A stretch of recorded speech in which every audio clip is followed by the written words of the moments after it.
Hello students, हम लोग 9th standard math chapter 5 introduction to Euclid's geometry exercise 5.1 से related example number 2 हम लोग करने जा रहे हैं।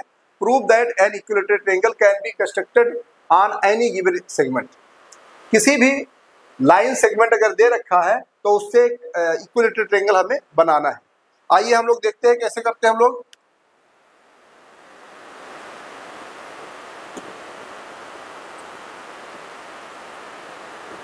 सोल्यूशन स्टार्ट करते हैं हम लोग। टू प्रूफ करना है हमें, हम लोग को प्रूफ करना है an equilateral triangle can be constructed on this line segment. इस लाइन सेगमेंट पर,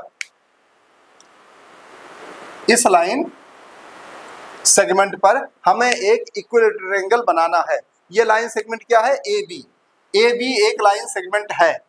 अब चूंकि हमें इक्विलेटरल ट्रायंगल बनाना है तो हम क्या करेंगे, कंपास लेंगे, इसका डिस्टेंस मीजर करेंगे। इसका डिस्टेंस हमने मीजर कर लिया, इक्वल डिस्टेंस, बिल्कुल जितना ये डिस्टेंस है इतना ही डिस्टेंस हमें लेना है। हमने बराबर डिस्टेंस ले लिया। अब क्या करेंगे, ये कंपास का ये नोक यहाँ रखेंगे, ये नोक यहाँ रख करके हम एक आर्क लगाएंगे। ऐसे एक ऐसे आर्क लगा देंगे और यहाँ पर नोक पे रख करके फिर एक बार हम आर्क लगाएंगे। दो आर्क लगाएंगे, इससे लग नहीं सकता है इसलिए हम इससे लगाने जा रहे हैं। जरा आप लोग ध्यान दें, ये हमने यहाँ रखा और इक्वल डिस्टेंस पे ले रहे हैं। डिस्टेंस इक्वल होना चाहिए।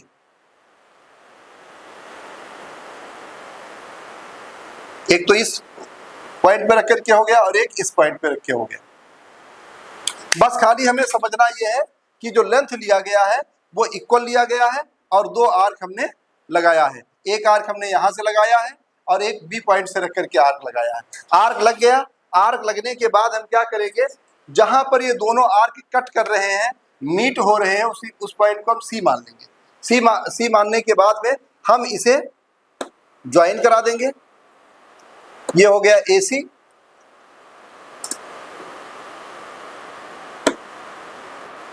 और ये हो गया बी सी। हमने AC और BC दोनों को ज्वाइन करा दिया। अब चूंकि AB जितनी लेंथ का था उतना ही लेंथ का हमारा AC हो गया और उतने ही लेंथ का हमारा BC हो गया। क्यों? क्योंकि हमने जो आर्क लगाया है वो इक्वल लेंथ का लगाया है। AB के बराबर हमने लेंथ नाप करके हमने आर्क लगाया था। अब देखते हैं कंस्ट्रक्शन में क्या लिखना होता है। Taking A as centre and AB as a radius. Taking A as a centre, A हमने सेंटर मान लिया। Taking A as a centre, A को हमने सेंटर मान लिया और A B as a radius. A B as a radius, A centre है, A centre है ये, और ए बी रेडियस है। इससे हमने एक आर्क लगाया, ये बोल रहा। Taking B as a center, अब हमने बी सेंटर ले लिया और वहां से हम एक आर्क लगाए। Taking B as a centre and B as a radius. B A मतलब ये रेडियस नाप करके देखो, बी पे हमने ये रखा और ये बराबर लेंथ नाप करके हमने एक आर्क लगाया। ये जो आर्क लगा है, the another arc, both arc intersect at C. दोनों आर्क, एक तो ये आर्क और दूसरा ये आर्क, दोनों आर्क सी पॉइंट पर कट कर रहे हैं, मीट कर रहे हैं। ठीक है, ये हो गया। अब थोड़ा सा सोल्यूशन और रहेगा। क्या सोल्यूशन रहेगा भाई? ए बी जो है, ए बी के इक्वल क्या है? ए सी है और ए बी के ही इक्वल है, ए बी के इक्वल ही बी सी है। क्यों है भाई?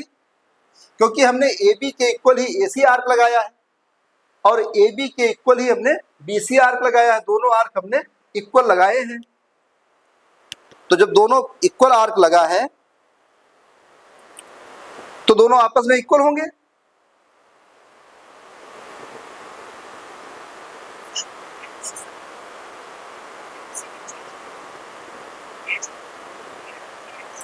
दोनों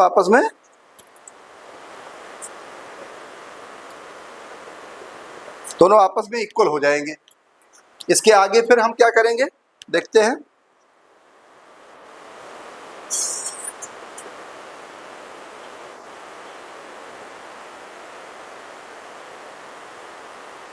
तो अब जब ये, इसको भी इक्वेशन फर्स्ट मान लेते हैं, इसे इक्वेशन सेकंड मान लेते हैं और उसके बाद हम देखते हैं, लिखते हैं ए बी ए बी किसके इक्वल है भाई, ए बी ए सी के इक्वल है, और ए सी और ए बी किसके इक्वल है, बी सी के, यानी तीनों side A B equal A C equal to B C. अब तीनों साइड इक्वल है, जब तीनों साइड इक्वल होती है तो हम उसे क्या बोलते हैं, इक्विलैटरल ट्रायंगल बोलते हैं। तो इस तरह से हो जाएगा triangle A B C, triangle A B C is equilateral, triangle A B C is a equilateral triangle.